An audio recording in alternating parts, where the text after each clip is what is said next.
Another point that comes forth when you talk about the resurrection is the question of Daniel chapter 12, where it appears that the Great Tribulation, such as never was nor ever should be in Matthew 24 and 21, is the tribulation mentioned in Daniel 12 and 1, where it says there shall be a time of trouble such as never was. And then the resurrection is mentioned in verse 2, where some that are in the graves shall arise. So it looks like the tribulation that happened in the first century, Matthew 24 and 21, has a resurrection associated with it, which I deny. Full preterists believe that's the case, and some full preterists even believe a physical resurrection actually took place. But if you look carefully at the language of Daniel chapter 12, you'll see something that shows that's not the case.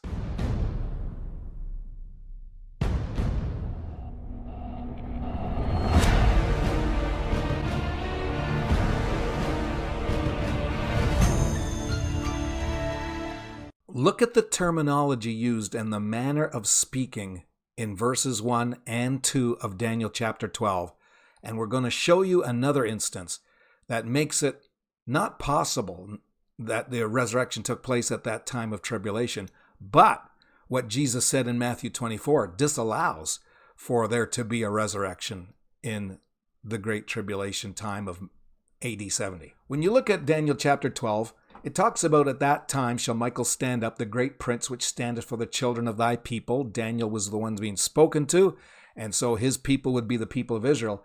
There shall be a time of trouble, such as was not since there was a nation even to that same time. Now, that's pretty well exactly what Jesus said would happen in Matthew 24 and 21. Jesus said, for then shall be great tribulation, such as was not since the beginning of the world to this time, nor ever shall be. And when you go to Matthew 24 and 15, here's where you find something that disallows a resurrection to have occurred. Matthew 24:15 says, when you therefore shall see the abomination of desolation, spoken of by Daniel the prophet, stand in the holy place, whoso readeth, let him understand, then let them which be in Judea flee to the mountains. He tells them to flee.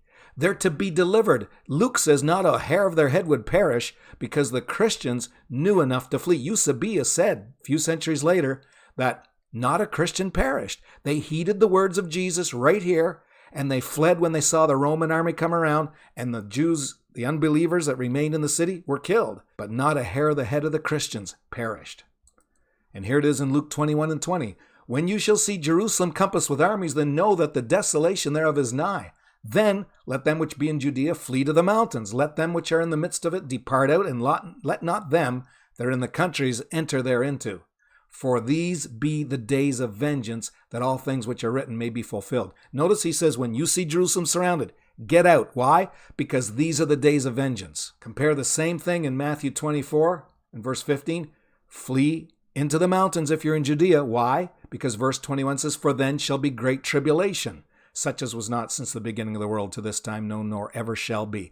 Luke says, these be the days of vengeance. Matthew 24 says, then shall be great tribulation. So the great tribulation is the days of vengeance. Now, when you go back to Daniel chapter 12, when we read there's a time of trouble such as never was since there was a nation, even to that same time, at that time it says, thy people shall be delivered.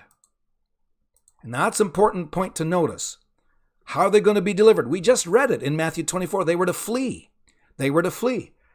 Everyone that shall be found written in the book. And that's similar, of course, to the book of life that you read about in Revelation chapter 20 when there is a resurrection.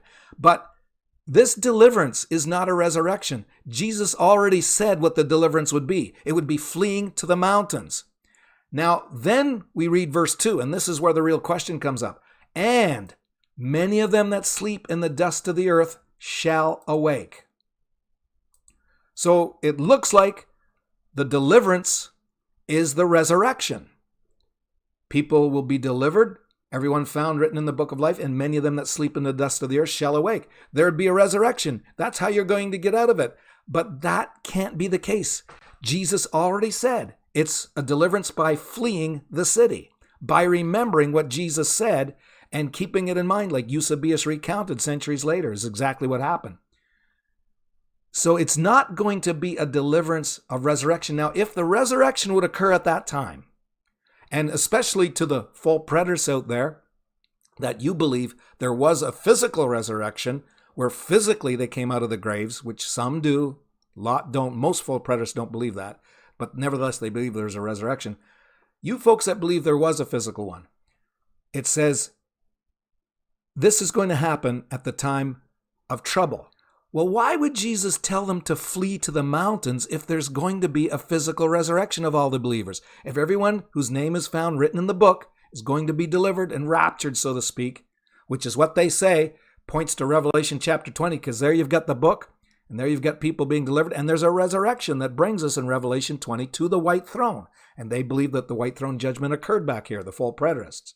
Well, why would they have to flee if there's going to be a resurrection? They wouldn't be fleeing. Jesus wouldn't be telling them in Luke 21 and in Matthew 24 to flee when there's this great time of trouble, because there's going to be a resurrection. And they say that's Daniel 12 and 2, the resurrection. No, this proves, because of Jesus' words, you flee. That's the deliverance you see in verse 1. The resurrection in verse 2 doesn't happen at that time. Now you might say, yeah, but it says, and many of them that sleep in the dust of the earth shall awake. There's going to be this, boom, and there's going to be that. And it's all going to be at the time of trouble, such as never was to that time. Well, let me show you another instance. Beyond just Jesus' description that the deliverance would be flight, not resurrection, that uses the same language. Notice, and many of them that sleep in the dust of the earth shall awake. Right after it talks about another event. And I'll show you that the way that's termed is used elsewhere and substantiates the fact that that doesn't mean it's the same time. Now, this is when Jesus was being crucified in Matthew chapter 27 and verse 50. Jesus, when he had cried again with a loud voice, yielded up the ghost.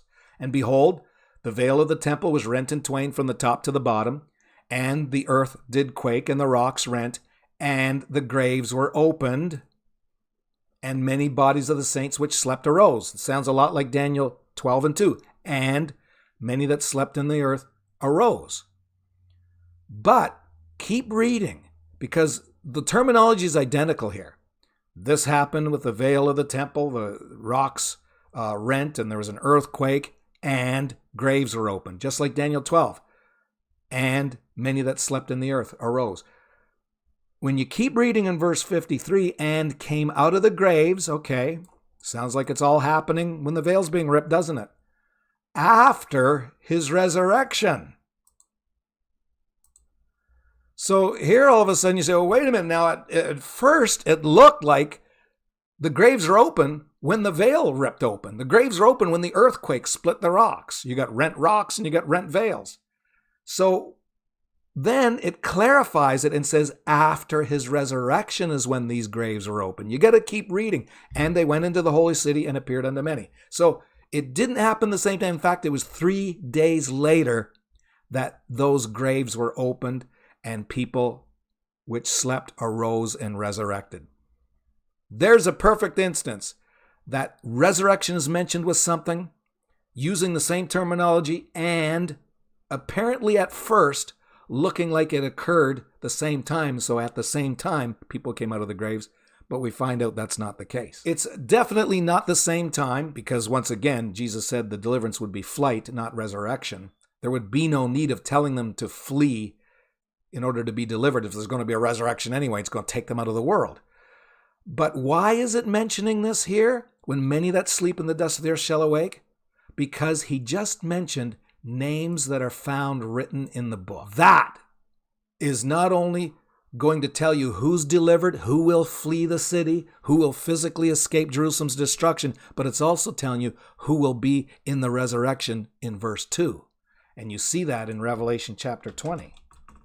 See in verse 12, the dead appeared small and great. They stand before God. The books are opened, and another book was opened, which is the book of life. And then mentioning that book, it says, whosoever was not found written in the book of life was cast into the lake of fire. Just like Daniel chapter 12, verse 1 says, the names of the ones that were written in the book were delivered. So they're delivered because Jesus said, flee. And they remembered that and they fled. If you weren't a follower of Jesus, you wouldn't listen to it. You wouldn't obey it. You wouldn't have paid no mind to it. But if you were, and your name was written in the book of life, because you're a follower of Jesus, you would have listened to him. And also, those same people are going to be in the resurrection. So that's why it mentions those that are sleeping in the earth arose, because it mentioned the book of life. And it's a common denominator between those who fled in deliverance in Daniel 12:1 and those who are resurrected. Their names are in that book of life. Doesn't mean the resurrection took place at that time. And Matthew 27 proves that. So you got an example similar to Daniel 12, where it looks like it happens at the same time, but you find out through clarification, well, it was 3 days later they actually arose. And in this case, the resurrection is 2,000 years plus after the time that the tribulation occurred in the 1st century. God bless. Hope that helps.